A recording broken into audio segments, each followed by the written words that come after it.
2024년 9월 9일 토라포션 키티째 나갈 때 샬롬 하베림 토라 신명기 21장 10절에서 25장 19절 하프타라 이사야 54장 1절에서 10절 브리타다샤 고린도전서 5장 1절에서 5절 평안하십니까? 한 주를 시작하는 토라 포션 시간입니다. 이 포션을 대하는 모든 분들에게 지혜와 총명이 임하시기를 예수와의 이름으로 축복합니다. 지난 9월 4일은 엘룰월 월삭이었습니다. 엘룰이라는 단어는 아가서 6장 3절에 나는 내 사랑하는 자에게 속하였고 내 사랑하는 자는 내게 속하였으며 에서 온 단어입니다. 아니 레도디 베도디 레에에서 히브리어 앞자들을 합하면 엘룰이 됩니다. 정말 중요한 사실은 하나님께서 그분의 사랑하는 자를 찾으시고 그 사랑하는 자가 주님을 찾고 있을 때가 바로 엘룰월이라는 것입니다. 각 단어의 끝 문자는 요드라는 문자입니다. 요드는 숫자 값이 10이에요. 그래서 4개의 요드가 있기 때문에 10 곱하기 4는 다 합해서 40이 되는 것입니다. 엘룰월 1일부터 욤키프루 대속죄일까지는 40일이 걸리지요. 놀랍습니다. 그렇죠? 나는 내 사랑하는 자에게 속하였고 내 사랑하는 자는 내게 속하였으며 이 문구에서 엘룰월의 이름이 나온 것이고요. 우리가 여기서 40일의 중요성을 볼 수 있습니다. 모세가 두 번째로 시내산에 올라갔을 때가 엘룰월 1일이었습니다. 40일 동안 모세는 주님의 용서를 구했지요. 다른 놀라운 사실은 예수와께서 광야에 40일 기도하러 가실 때가 엘룰월 1일이었고 금식 기도가 끝났을 때가 욤키프루 대속죄의 일이었습니다. 이날은 또한 모세가 시내산에서 내려온 날이지요. 40일 동안 주님은 들판에 계셔서 신부와 함께 사랑의 대화를 나누시는 것입니다. 갓 지파가 엘룰월이랑 연결되어 있는데요.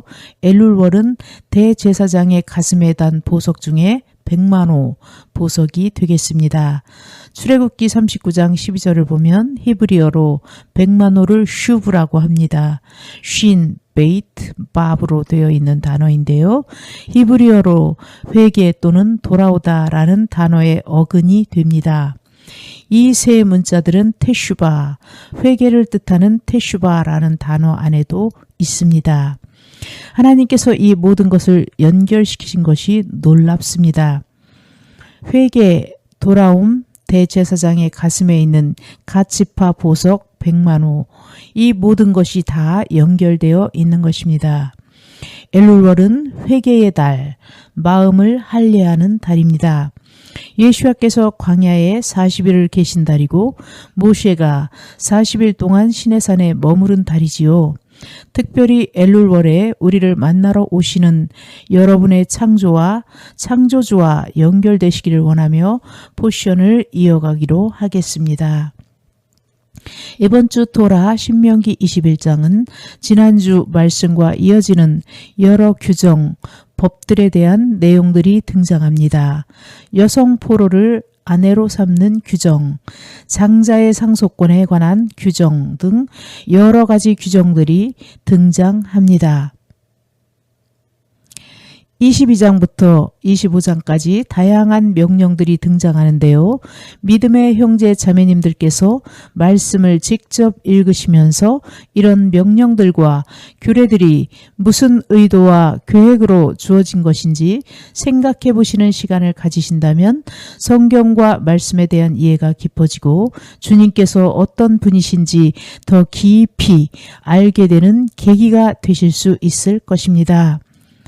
21장의 여자 포로, 장자의 상속권, 패역한 아들에게 내리는 벌, 나무에 달린 시체를 처리하는 명령들은 크게 이해가 어려운 법들은 아니라고 생각됩니다.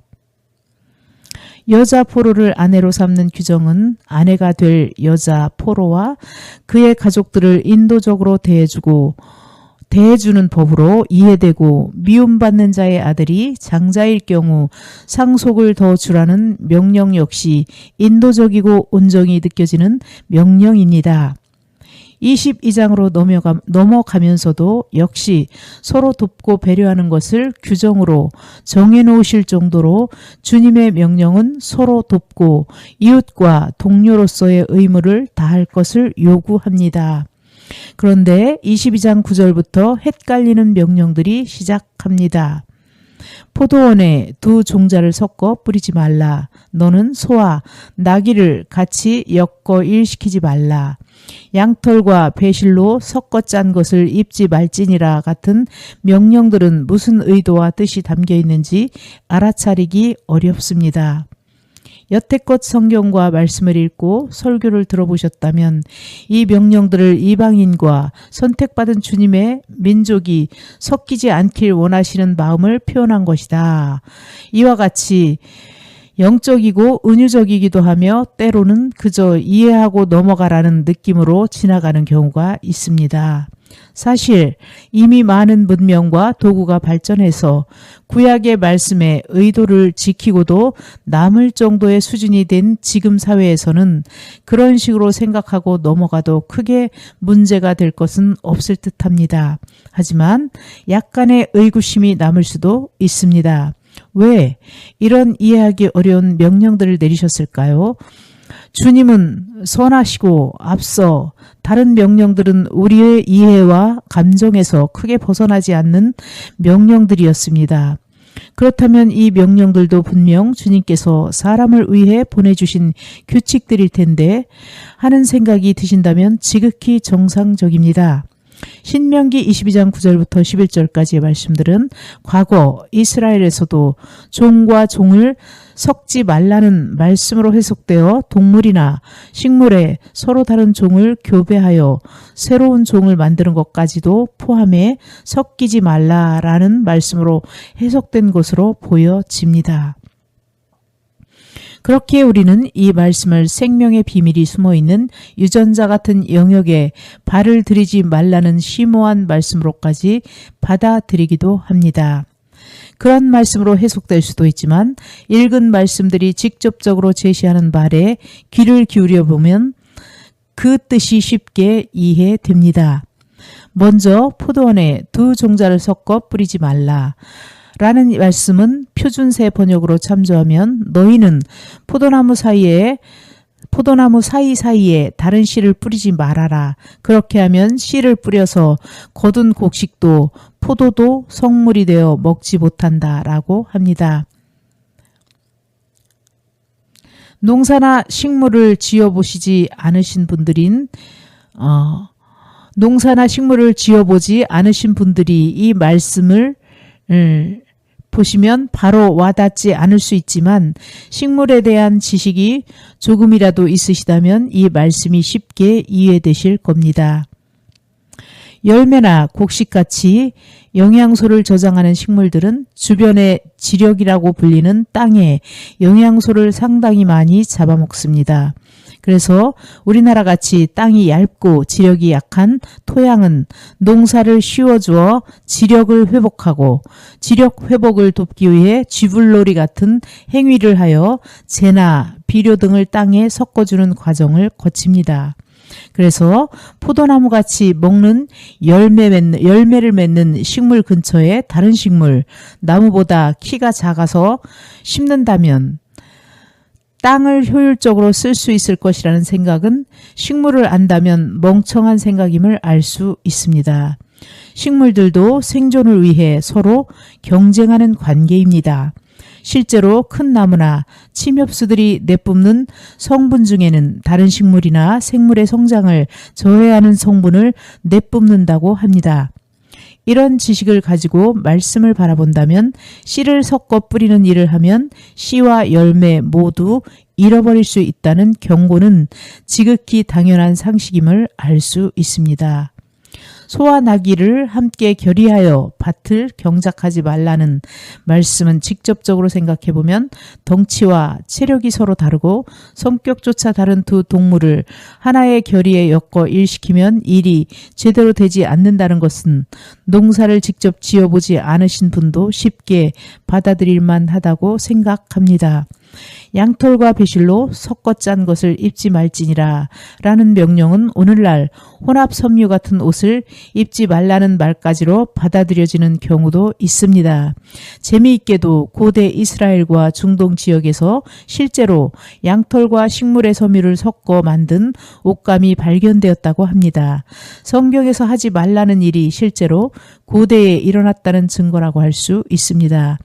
그렇다면 주님은 왜 이런 것을 금하셨을까요? 사실 이 말씀도 직접 해보면 쉽습니다. 양털 같은 울, 동물성 섬유와 배실 같은 식물성 섬유는 극단적으로 다른 특성을 지녔습니다. 현대를 살아가는 우리들도 빨래를 할 때 울 성분의 섬유는 물에 담그지 않습니다. 울은 물에 담그면 줄어들기 때문에 당연히 드라이 클리닝을 위해 세탁소에 맡기지요.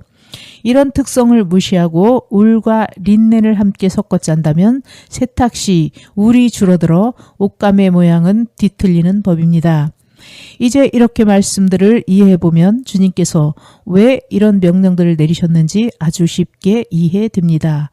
앞서 등장한 9절부터 11절의 말씀들은 모두 비효율적이거나 손해를 동반하는 행위들이기 때문에 금지하신 것입니다. 이렇게 나열해놓고 보면 주님의 마음이 사서 고생을 최대한 안 시키려는 부모님 같은 마음이라고 느껴집니다. 모두 직접 해보면 왜 하지 말아야 하는지 알게 되는 일이지만 굳이 안 겪어도 될 고생을 피하게 하시려고 직접 명령까지 내리신 주님의 따뜻함을 느껴보시고 이후 나오는 다른 명령들도 읽고 생각하시면서 주님과 한 발짝 가까워지는 한 주가 되길 바랍니다. 감사합니다. 샬롬.